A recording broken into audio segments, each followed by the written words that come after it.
Hi, I'm Deborah. Life-changing moments, they don't announce themselves. For me, it was 8 years ago on what was supposed to be a carefree family ski trip. I was 18, fresh out of high school, thinking I had everything figured out. Funny how certainty crumbles in an instant. Just one more run before sunset. I called to my parents from the top of the slope. Mom was fussing with her goggles while Dad checked his phone, as usual. They waved me off with distracted smiles, unaware it would be the last time they saw me standing. I didn't see the ice patch. One moment, I was flying down the slope, wind in my face. The next, darkness. When I woke up in the hospital, the words hit me like a second crash. Paralyzed from the waist down. At 18, but the real pain came later, watching my parents' faces change over the weeks that followed. "We're just stepping out for coffee, honey," Mom would say, staying away longer each time. Dad barely met my eyes, muttering excuses about insurance and work. Only my brother, Carl, stayed. He'd camp out by my bedside, his laptop balanced on his knees, working remotely. "Those physical therapy bills won't pay themselves," he joked, but I saw the lines of worry deepening on his 24-year-old face. "They're just processing everything," Carl reassured me when I asked why our parents' visits grew shorter. "Give them time." Time revealed the truth. One morning, a nurse handed me a letter, Mom's elegant handwriting spelling out devastation. "We can't handle this, Deborah. We never signed up for a disabled daughter. The insurance will cover your medical bills. Carl will handle the rest." I stared at the words, my chest hollow. Later that day, Sophia, my best friend since middle school, stormed into my room to find me clutching the letter. "Those cowards couldn't even say it to your face." She spat, her hands trembling as she read it. "What kind of parents just leave?" I asked through tears. "The kind who don't deserve you," Carl said, stepping into the room with a fierce determination. "I've already called work. I'm taking over as your primary caregiver. But your career in Seattle," I protested, "can be managed remotely. Besides, Sophia's tech startup idea needs a financial advisor, right?" Sophia's eyes brightened. "Our accessibility app. Deborah, you're still the best coder I know. Chair or not, your brain is what we need." That was 8 years ago. Today, our company, Access Tech Solutions, is transforming lives for people with disabilities. Carl manages finances, Sophia oversees operations, and I lead development. We're proof that family isn't always blood. "Miss Chen, your 2 o'clock appointment is here." My assistant's voice crackles through the intercom. "Thanks, send them in." I reply, turning my wheelchair toward the door. It opens and my heart stops. Standing there, looking older but unmistakably them, are my parents. "Hello, Deborah," Mom says softly. "You look successful," Dad adds with a strained smile. I grip the armrests of my wheelchair, steadying myself against the surge of anger and grief. 8 years of abandonment meet two desperate faces. The game they're playing is written all over them. Let the real story begin. Minutes after they leave, Sophia bursts into my office. "I saw them in the lobby. Please tell me you didn't fall for whatever sob story they fed you." I stare at the business card Mom left behind. "They want to have dinner tonight, to explain everything." "Absolutely not," Carl's voice booms from my speakerphone. "Not without me there. They said they've regretted their decision every day for 8 years. I murmur, the words tasting bitter. How convenient their regret surfaces right after Access Tech makes Forbes 30 under 30, Sophia says, her fingers flying over her tablet. "Wait a sec, here we go." She turns the screen toward me. "Your parents' social media accounts." My stomach tightens as I scroll. Photos of yacht parties in Monaco, skiing in the Alps, wine tasting in Tuscany. But one post freezes me in place. "Look at this poor deer trying to wheel through cobblestones," reads the caption under a photo of a person in a wheelchair struggling on a Parisian street. So glad we didn't burden ourselves with that life. The air feels heavy. "There's more," Sophia says quietly. More mocking captions, more celebrations of their freedom, more proof they never changed. "Miss Chen, your parents are insisting on speaking with you again," my assistant says, her voice tinged with concern. Before I can respond, the door bursts open. Mom's perfectly composed face now looks strained, and Dad's designer suit is rumpled. "Deborah, honey, we need to talk." Privately, Mom glances pointedly at Sophia. "Anything you need to say, you can say in front of my family," I reply, emphasizing the word. It makes them flinch. Dad steps forward, his posture stiff. We've hit a rough patch. Some investments went wrong.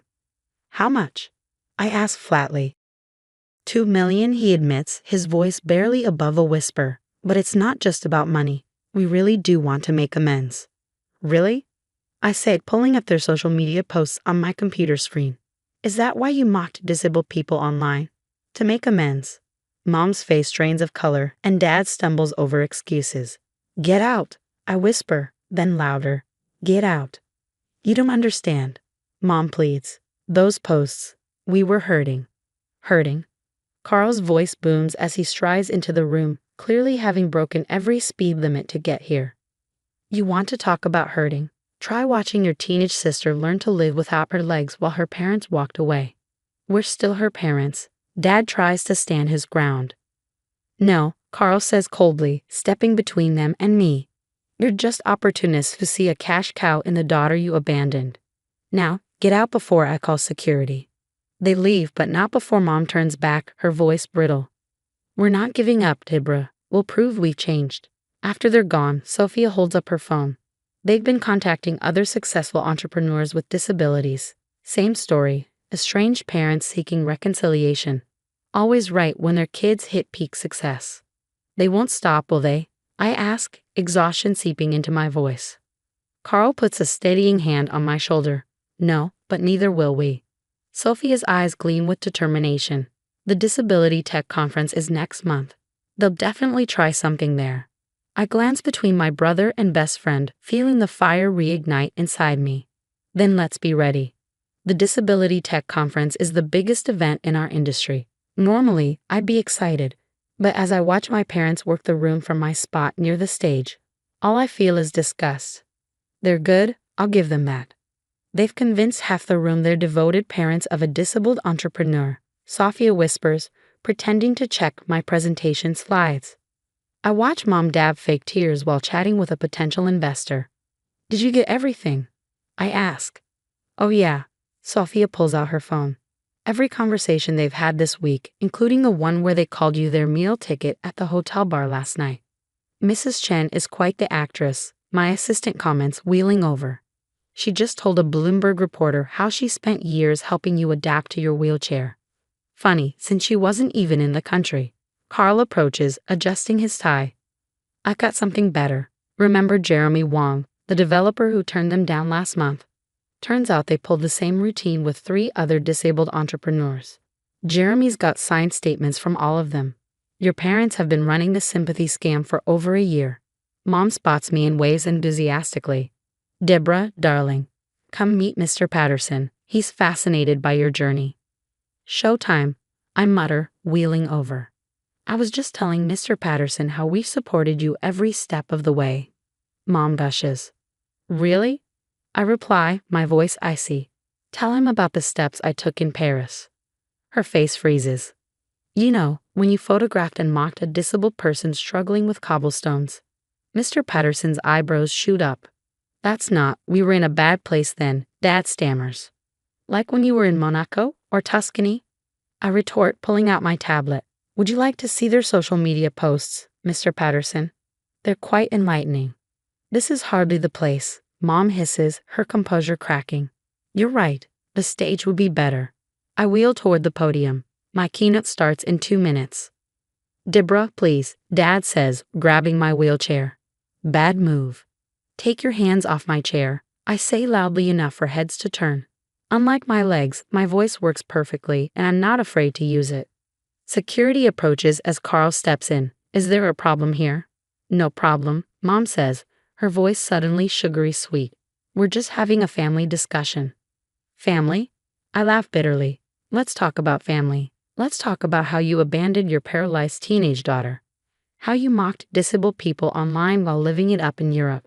How you only came back when you needed money. A crowd gathers. Phones are recording. You're twisting everything. Dad protests weakly. Sophia steps forward, her phone playing the hotel bar recording. Once we get the money from our crippled cash cow, we can finally retire properly. Gasps ripple through the crowd as Mom's mask shatters completely. My keynote today was supposed to be about overcoming challenges, I say, addressing the stunned audience.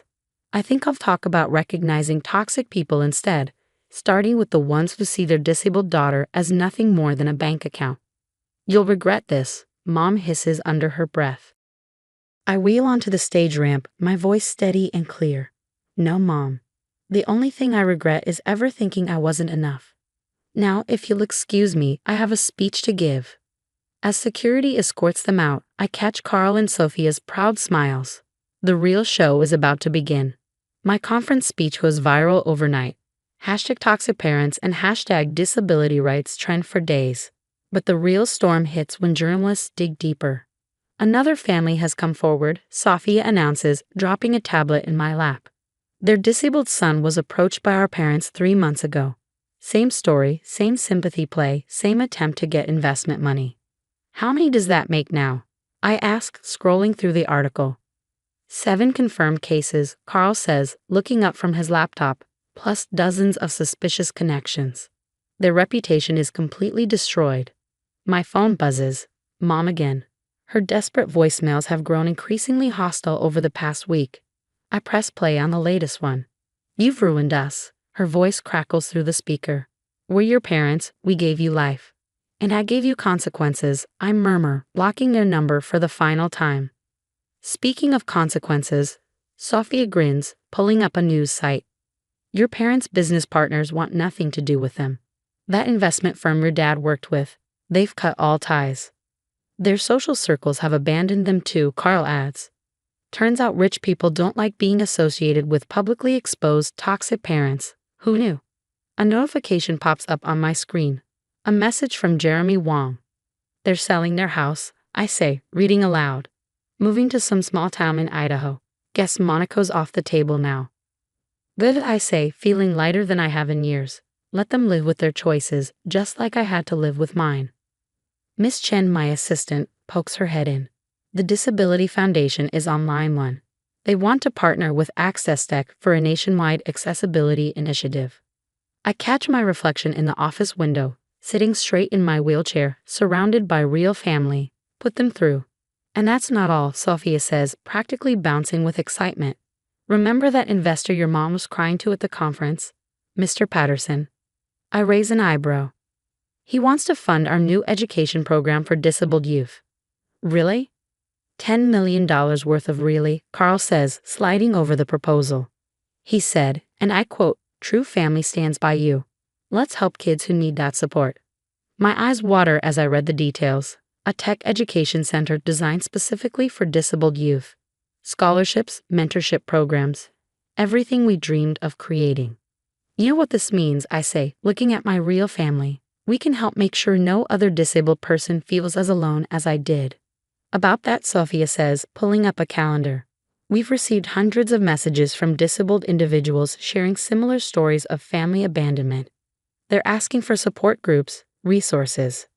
Then let's give it to them, I decide. The center can have a community space too. No one should face this alone. Carl squeezes my shoulder. Mom and Dad thought they were ruining you by leaving. Instead, they made you stronger. No, I correct him, holding out my hands to my brother and best friend. You two made me stronger. They just made me angry. And now, I take a deep breath, the fire in my chest steady and bright. Now we're going to use that anger to help others rise. Sophia wipes her eyes, trying to look professional and failing. So, boss lady, ready to change more lives? Let's get to work, I say, pushing through the doors to our future. We've got people to help and lives to change. Some say success is the best revenge. I say using that success to help others is even better.